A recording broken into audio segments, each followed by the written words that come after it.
Last time we looked at the origin of Adam Warlock, Roy Thomas's transformation of the character into a Christ figure, and Jim Starlin taking the character in a bold new direction. When we left off, Warlock had just come face to face with the Magus, his corrupt future self, who allowed his time as a messianic figure to inspire him to set up an intergalactic church with himself as their living god. Warlock, in opposing the Magus, has brought along Pip the Troll, who has in turn met up with the deadliest woman in the galaxy, Gamora. So we pick up with Adam Warlock finally back in his own title once again, picking up the numbering where it had left off when it had been cancelled more than 2 years earlier. Warlock 9 picks up right where Strange Tales had left off. Pip is naturally shocked that the enemy looks just like his buddy, only silver instead of gold and sporting an afro. The Magus taunts Warlock that he is what Chaos and Order want. If you're versed in the more esoteric matters of the Marvel Universe, you'll know that, like many things, Chaos and Order are not abstract concepts, but entities, and eventually they're going to crop up in this story. At the moment, it seems like he's speaking metaphorically, but it's actually true that Chaos and Order are pursuing an agenda here. Warlock doesn't want to believe any of this, but even as he chides the Magus recites his words with him to show he's already been where Warlock was, that no matter what he thinks, he's destined to become the Magus because the Magus remembers all of this when it happened to him. It's a massive bootstrap paradox. The Magus set all of this in motion so that everything that happened to him while he was Warlock would happen.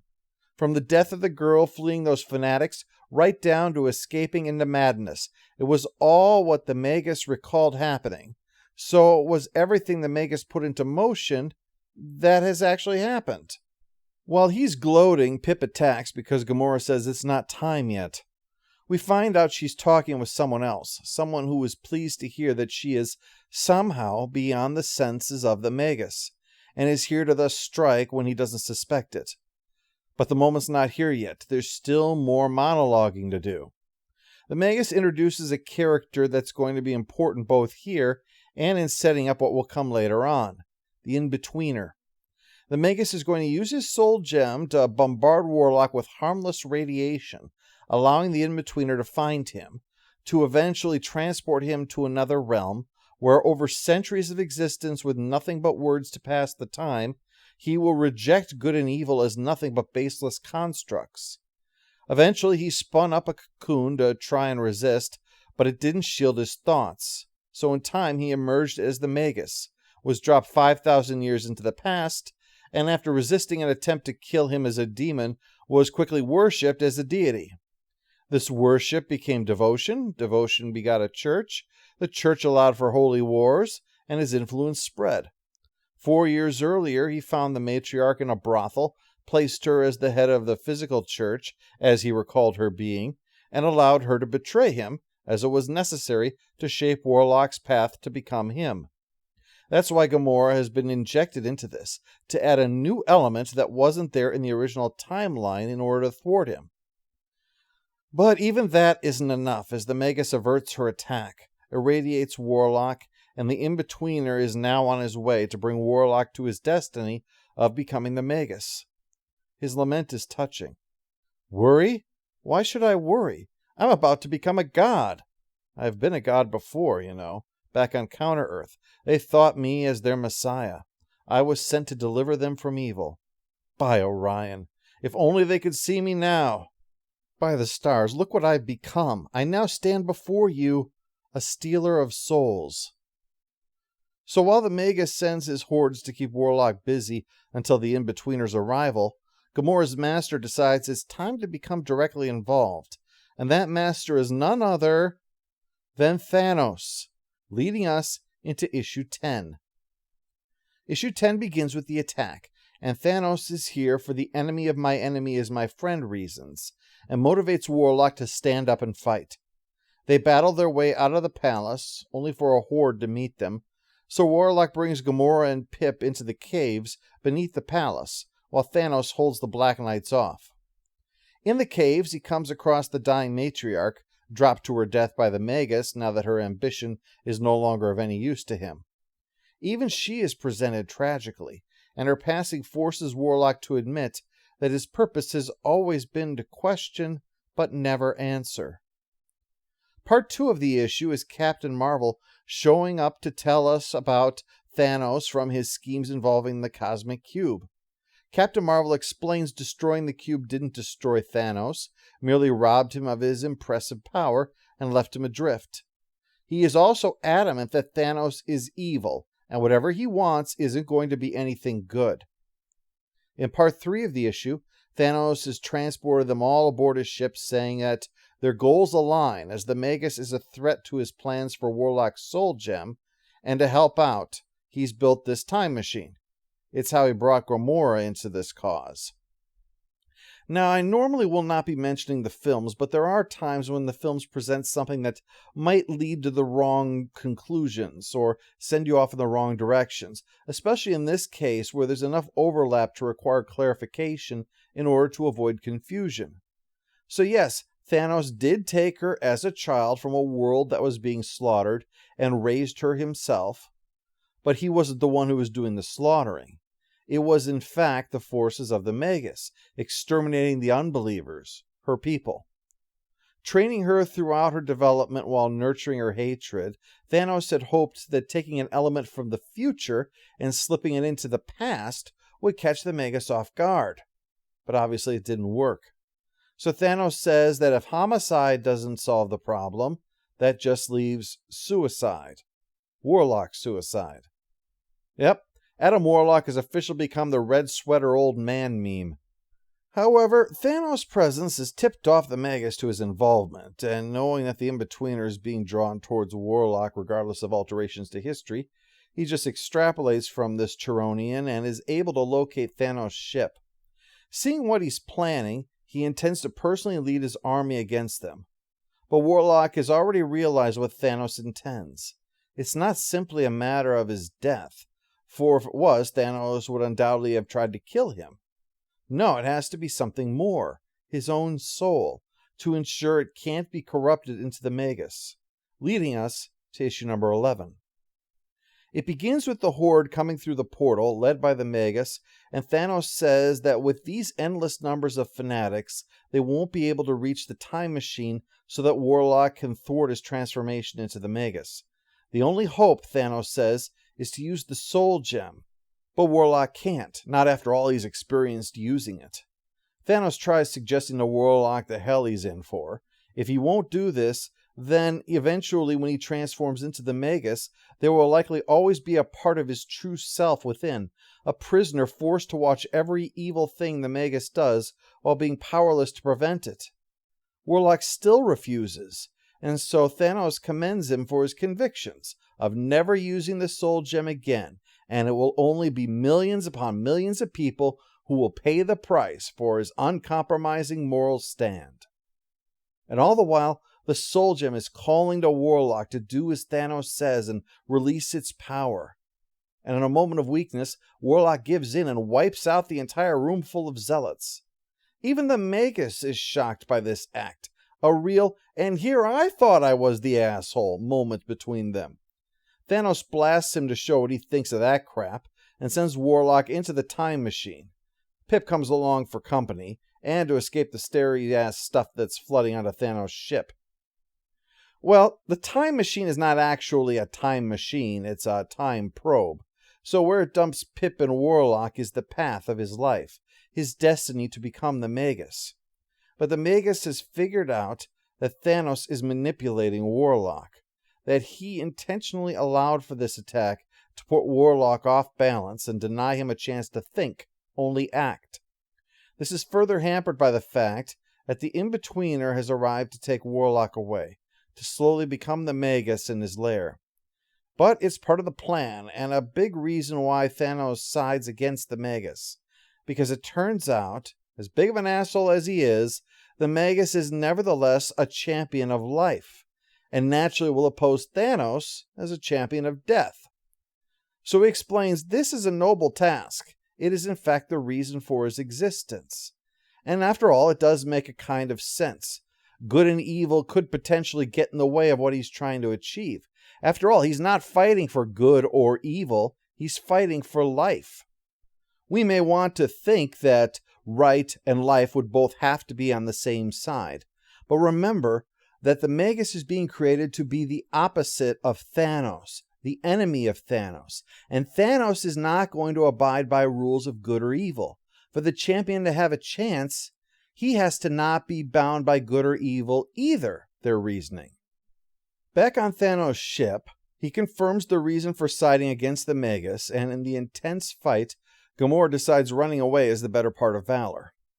As for Warlock, he hears that he has 5 more minutes until the appointed moment. The in-betweener can't take him until the moment of his destiny. So he uses the soul gem to alter his own lifeline, causing the Magus to do the Marty McFly fade, but recognizes that isn't enough. A new soul could always become the Magus, and so Warlock heads into the near future in order to find himself. A broken man, lamenting the loss of everything he cared for, welcoming this moment when his younger self will put an end to him. Which he does, using the soul gem to take his own soul this time. And as for Thanos, as the Magus is undone, he's pleased that there is no champion of life to oppose him and his plans for total stellar genocide. So Thanos has returned and has used Warlock to further his own dark ends. But this is only explanation for his presence and willingness to go to such lengths to help Warlock succeed in toppling Warlock's own nemesis. One thing that is important to note is that while Starlin has now used an existing title to tell his own story about his own original character twice, he wisely doesn't allow this to squeeze the title character out of the book. Captain Marvel wasn't just a convenient cape to be thrown at Starlin's bad guy. Marvel evolved over the arc as well, remember, from warrior to champion, from a man who fought with honor to an honorable man who fought when he must. Likewise, the focus even now is upon Warlock himself, his struggle, his horror that he has within him the capacity to become everything that he despises. Thanos and the Magus battle for the soul of Warlock perhaps, but it is Warlock himself who chooses his destiny. Warlock who decides to sentence himself to death and be his own executioner rather than become the monster that he has witnessed. We'll see this again with Starlin's run on the Silver Surfer. Thanos may be a major player in the book. He may even be driving the action. But the one who must struggle and overcome is the one whose name is on the cover. Issues 12 through 14 are largely unimportant for our purposes, though Warlock spends time reflecting upon the madness of what has happened, ditches Pip to pursue them, and so his troll friend gets up to a couple misadventures himself. But Warlock, he's on the trail of the Star Thief, a human who was born with none of the 5 senses working, but thus has developed incredible mental powers. He lies in bed all day and is working to extinguish all the stars in the sky, so at least he's not being lazy about it. Warlock must battle his way back to Earth, only he finds out that he can't step upon it. He dwarfs the planet with his size now, the result of the idea that the universe is expanding, and where Warlock has been, it's been expanding faster, so that now that he's back, he's too big. It'll all get sorted out later. For now, the guy who's controlled by the Star Thief this whole time can finally get enough self-control back in order to shoot him in his sickbed, though no one knows that he just saved the universe, so he gets into a lot of trouble for that. This brings us to the final issue of the series, number 15. He is lamenting the situation that he is now a giant who can never return to Earth, or counter-Earth either, or visit with the High Evolutionary, who might have answers for him. Starlin has really turned Warlock's situation on his head, from acting as a messiah to finding himself a corrupt false god, and now, like so many ordinary people, trying to find someone who might have the answers to give life meaning. He doesn't comment, but it plays into the hubris of his actions on Counter-Earth to act as the one with all the answers, only to discover that he has no answers, only the certitude that comes from youth. Warlock leaves in a huff while Thanos works on restoring his massive ship after the damage from the battle with the Magus.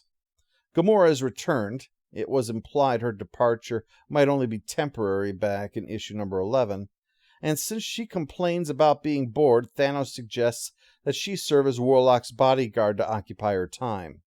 He's not finished with the man yet, after all. Plus, it keeps her from being underfoot while he's working on that whole total stellar genocide thing. Whatever it is, it doesn't sound good. On the way, Warlock breaks up an attack on an old man by two brutes, only to learn that they were in the midst of repossessing a spaceship for lack of payment. They were going to just abandon the guy out here in space to die, which pisses off Warlock to no end. He lets the old man keep the ship, advising him to make good on his bills, and laments the presence of those who value money over lives, like back on Earth, saying, "I had hoped your species was restricted to that sad planet. Instead, I find your madness infesting the heavens. Never again will the stars shine as brightly for me." Starlin's use of absurdity as social commentary is a strength that I really can't recall anyone mentioning. It's overshadowed by the cosmic influence, but this goes back to some of the things that we saw with the Church of Universal Truth, and something we're going to see again when we get to Starlin's work on Silver Surfer. And now a brief aside. Captain Marvel had been taken over by Steve Englehart, whose work often crosses with Starlin's. In fact, he put a temple of the Universal Church of Truth in the book, for one thing. And for another, Drax the Destroyer has been spending some time fighting Captain Marvel out of a twisted desire for revenge, because by killing Thanos, Mar-Vell prevented Drax from completing the purpose of his existence.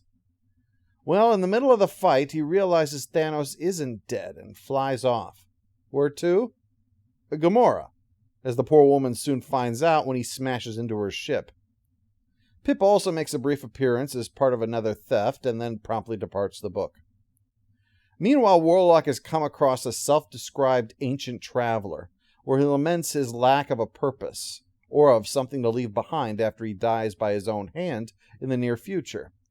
But the ancient traveler points out the futility of all of this, that it is his soul that matters, and seeing the point, Warlock finds a safe place to finally face down his soul gem. The soul gem shows intelligence, speaking of its hunger for souls and revealing that it is one of 6. It wants to take over Warlock's body, and it could, but Warlock would possess enough of himself to end his life, and that would leave the soul gem trapped on this planet with no way to ever leave. In the end, destroying Warlock is too great a price for the freedom that it has, so the soul gem releases its hold over him. It again will serve him, even as the series comes to its final end. It would be a year before Starlin would finally return to resolve matters elsewhere. Well, in the midst of that gap between the end of Warlock and the next appearance of Warlock is a rather strange confrontation between Thanos and Drax. It would be their final confrontation, actually. They wouldn't cross paths again for 13 years. Now, I say it's strange not because of the way that it happens, but rather the place where it happens. It is bizarre, to say the least. Even in a series where we have had Madam McEvil and Space Jesus Gets an Afro, this next stop is unexpected. In fact, if you want, I'll give you a little challenge if you like. Pause this video and guess which book this confrontation occurred in. Take as many guesses as you like. I'll even tell you this issue came out in 1977. Go on. With a setup like that, obviously it wasn't going to be an Avengers title. If some of you said, weird, 1977, I'll bet it's Howard the Duck. Gerber was involved with Thanos before. Well, if so, you'd impress me with your comics trivia knowledge with a very good educated guess. But it'd still be wrong. If you said, well, didn't Star Wars come out in 1977 and Marvel did a comic of that? Well, no, but you are getting warmer. No, the correct answer is Logan's Run. As in the movie where you get killed off at age 30. You are no doubt thinking the same thing that I am. What the hell are Thanos and Drax doing in the middle of Logan's Run? Well, it all has to come back with what Linkara said recently. Rights issues are bullshit. See, Marvel liked the idea of Logan's Run so much that after they were finishing up the movie part, they wanted to keep the series going, not just do a single adaptation and stop. Well, MGM wasn't completely on board with that, so they had to go into further negotiations with it. Meanwhile, Logan's Run number 6 has got a deadline coming up. So here they sit. They didn't know what they were legally allowed to do, and time is passing, and finally it's like, okay, we can put the book out, except the deadline is now so close, we're never going to get all the pages done in time. So the decision was made, 5 of the pages of the book that they didn't have done were instead going to be a Drax Thanos backup story. And then we could just fill out the book with that. It was written by Scott Edelman, current writer at the time of Captain Marvel. And the real surprise, the artist, who was a brand new, this is his second assignment guy, by the name of Mike Zeck, who in the future would cover some of the big events, Punisher's first miniseries which defined the character, the epic crossover of Secret Wars, and the critically acclaimed Kraven's Last Hunt. So let's take our detour into the unexpected pages of Logan's Run. In the story, Thanos has slaughtered some priests to take the final flower. By destroying it, all opposition to his domination will wither away. But Drax interrupts, attacking while pilgrims are still coming to see the final flower, unaware of what's happening. Well, Thanos wins round 1 of the fight. Then the pilgrims show up, outraged at this desecration. And without any emotion, Thanos just tosses mother and daughter away, which is bad when you're at the top of a mountain. But the sight of it prompts Drax to take action, recalling Thanos sending him with his wife and daughter into a fiery crash while he could do nothing to save them. Now he can act, though, and flies over, rescuing them, but that allows Thanos to destroy the flower. The pilgrims are so horrified they feel that he made the wrong choice. He should have let them die rather than let anything happen to the flower. But Drax departs, feeling that to have not acted would have made him no different than his despised enemy. The story should be a throwaway. Thanos in particular seems a bit out of character here, though I do credit the decision for Thanos to achieve his end through manipulation rather than brute force, which many other writers tend to fall back on. What makes Thanos dangerous is not raw power. It's his capacity to calculate and scheme through means and ends that others would not consider. I only say he's out of character because I fail to see why he would feel the need to dominate this planet. But leaving that aside, what's significant is Drax's actions, letting Thanos get away when he might have been able to destroy him and later learn that he died by someone else's hand again. Well, it explains all the more why in the pages of Captain Marvel that Drax will again go on a berserker tear upon learning that the enemy he lived to destroy has already been destroyed. He had his chance, and he failed. Getting back to Adam Warlock, he soon returned for a one-shot appearance in Marvel Team-Up, a book where Spider-Man would be paired with a hero for 1 or 2 issues, the same way that Marvel 2-in-1 did with The Thing. This is the third of a 3-part story by Bill Mantlo. The first 2 are with the Hulk. The only thing we need to know is that poor Spidey is on a rocket, hallucinating from G-forces and a dwindling oxygen supply. But that's when Warlock arrives, still a giant. But when he rescues the rocket, he shrinks down to normal size, and brings the rocket to the blue area of the moon, where there is air and life. This is the first meeting of these 2 characters, but Warlock is far more bothered about his soul gem. It stopped obeying his command briefly, dropping the rocket far too soon. Now it's gleeful at the thought of being free, as the Stranger is here. He didn't specifically come because of the soul gems. This actually has something to do with what was going on in Champions at the time. But nevertheless, one of the Stranger's goals is to get all 6 of the soul gems. He has one already, the Power Gem, though he doesn't identify it as such. With that, he's able to take down Warlock within moments, leaving Spider-Man to have to face the Stranger. Naturally, a guy whose enemies include a hunter and an old man with a set of fake wings really is not up to the Stranger's league, and Spidey is soon tossed away. Only he gets caught by the plants themselves, at the command of another being, the Gardener, the being who created this garden in the blue area. But he wants nothing to do with the stranger's fight, so with Warlock knocked out after round 2 and about to be killed, Spidey has no choice but to fight a battle that he knows he can't win. Well, seeing this, the gardener reveals that it was his gem that drew the stranger from his path towards the Earth to come to the moon and investigate. It wasn't Warlock's. It's just a coincidence that he happened to be here too. Because you see, the gardener has the time gem. Though he doesn't know that yet. He just knows it's a soul gem. Well, shamed by Spider-Man's actions, the gardener intervenes, leaving Spidey an opening to free Warlock. And even the stranger can't stand up to 2 soul gems at once.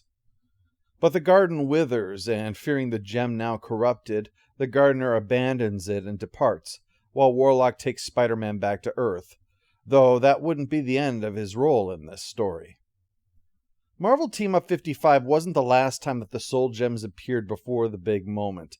As I said, the Stranger was actually heading to take care of matters that will be covered in 2 issues of the book Champions, where he will have use of his Soul Gem. Also, remember when Drax was fighting Captain Marvel in issue number 44 and then flew off to go fight Thanos? Well, further events happen in that issue so that in the following one, number 45, the problem that Rick Jones and Captain Marvel was facing was so huge that only one of the 6 Soul Gems could solve it. This is the first time that was suggested that each one has a different function. This is definitely the Mind Gem, given what they have to deal with. That means that the Space Gem and the Reality Gem are the only ones that we haven't encountered before now. Well, Starlin finally returned a year later to wrap up his storyline with 2 big issues. The first of these is Avengers Annual number 7, and as you can tell by the cover, doesn't look good for our heroes.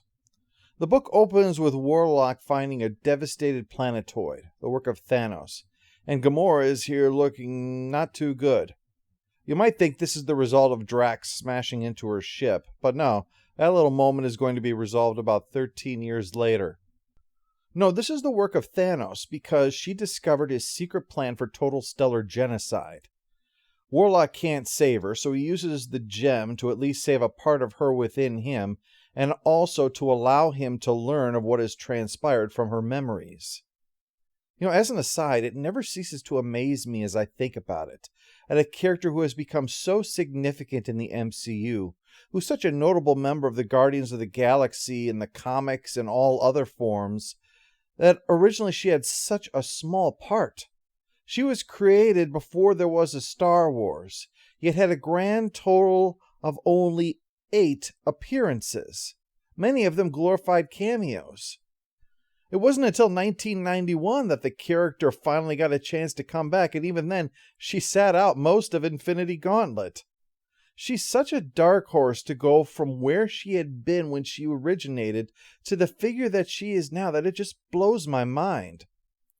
Anyway, Warlock makes mention that despite not becoming the Magus, Chaos and Order have nevertheless been speaking to him of his role as the nemesis of Thanos. And after all he's seen, well, there's no further convincing required. At this point, we cut to Avengers Mansion, where in the midst of things, Iron Man is bothered and admits that something is gnawing at him about a coming threat. That same feeling draws on-again, off-again Avenger Moondragon here, as well as Captain Marvel, as they explain. Far off, we learn why the plan is called Total Stellar Genocide, as Thanos' ship somehow is able to cause a star to go supernova, and Moondragon senses the death of the people of that system. Beast is skeptical, and Warlock arrives to chide him over that, only to nearly get a hammer in the face from Thor, who knows Warlock only as that dude named him who caused such trouble for him way back when. Fortunately, we avoid the misunderstanding fight, and Warlock reminds them of the enemy Thanos that they once faced. In retelling the story, he says that Thanos' personal power is a fusion of bionics, mysticism, and his own will, if you were curious. Warlock reiterates how Thanos' ship, the Sanctuary 2, recovered him after he lost his godhood, but what truly stung wasn't the defeat or the loss of his power, but death turning her back on him. Since then, he's been motivated to give her a gift to regain her favor, and upon learning of the 6 soul gems, his course was clear to him. He robbed the power gem from the stranger when his attention was elsewhere. He recovered the time gem on the moon where the gardener had discarded it, found the mind gem in the caves of Deneb 4 where it was used on Captain Marvel and Rick Jones, and recovered the reality and space gems from a prison satellite and from a monster called Ziambor. We're not sure which was which. So that leaves just one gem he doesn't have: Warlock's. I should reiterate that these gems are not named at this time, and in fact all of them are referred to as soul gems, even though Warlock's alone influences the soul, a point that will prompt Thanos to later call them Infinity Gems. Since Thanos didn't dare try to take Warlock's gem from him and risk losing his soul, he has instead created a synthetic gem with properties siphoned from the other 5 that he has, and discreetly siphoned from Warlock during the time that they were allies. Thanos' gift for death is to extinguish all the stars in the universe. I had no idea that was becoming a trend. Well, as I said, Pip the Troll was left behind by Warlock in issue 12 of his book, and has been getting into trouble ever since, and has absolutely no idea about Thanos just using Warlock. He thinks the guy's still their ally. So, Pip just docks with Sanctuary 2 and comes aboard like it's no big deal, until he realizes that, yeah, Thanos was only tolerating him to avoid upsetting Warlock by pulling Pip's head off. On Earth, the Avengers get a call from Starcore that there's an invasion fleet coming this way, twice the size of the Skrull one from during the war, so they pile into Moondragon's ship to do what they can, each musing along the way about the situation until they see the level that they are screwed. Their only hope is for Thor and Iron Man to buy some time while the rest head to Sanctuary 2 and possibly shut the invasion down from there. As they battle their way through the ship, Captain Marvel comes across Warlock, grief-stricken at the fate of Pip, who's alive but his mind is gone. Not wanting to leave his only friend like this, Warlock uses the soul gem on him to end this hollow existence, and also to once again learn what he might know of Thanos' plans. It allows him to lead Captain Marvel to where the real Sanctuary 2 is.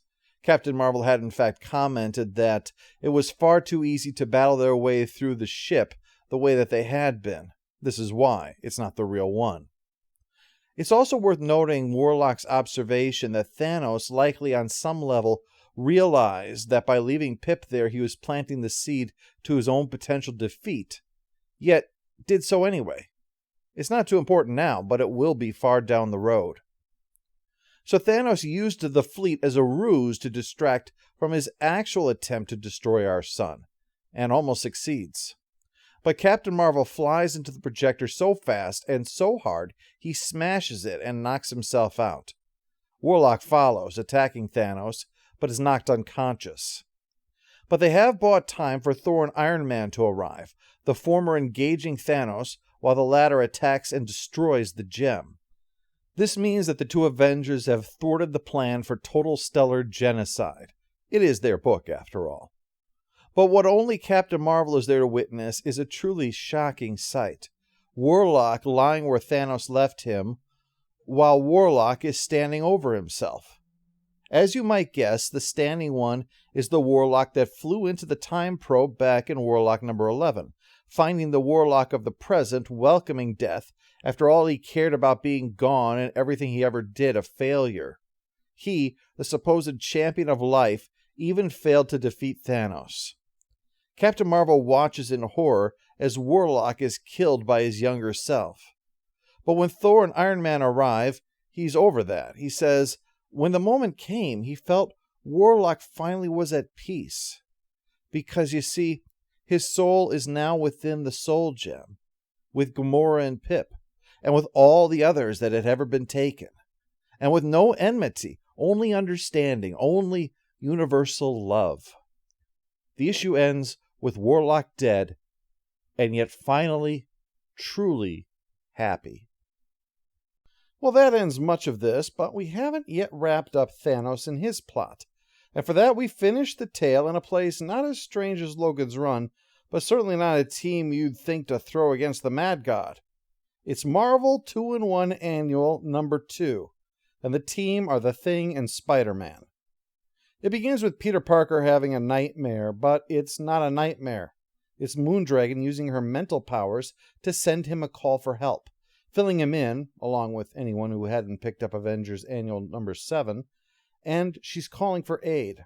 See, after the destruction of the gem, Thanos transported back to that other ship and proceeded to lead his ragtag minions so effectively that those Avengers were easily routed. He then turned his guns on his own ship and blasted Thor so hard that even just being near him took down Captain Marvel and Iron Man too. The heroes are now all imprisoned, so she reached out to Peter, triggering his spider sense, and he goes to see the Fantastic Four, roping Ben Grimm into this. He's got a new spaceship that Reed wants him to test pilot anyway, so he might as well use it to save the world. They head up, and sure enough, they find the gigantic ship. This is the Sanctuary 3, just like in the Nightmare.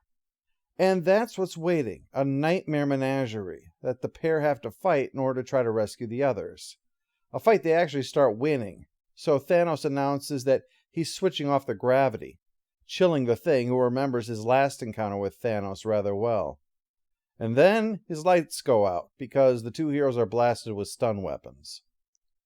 During all of this, we see the two who likely are the ones who influenced Moondragon, Captain Marvel, and Iron Man in the Avengers Annual, the forces of Chaos and Order.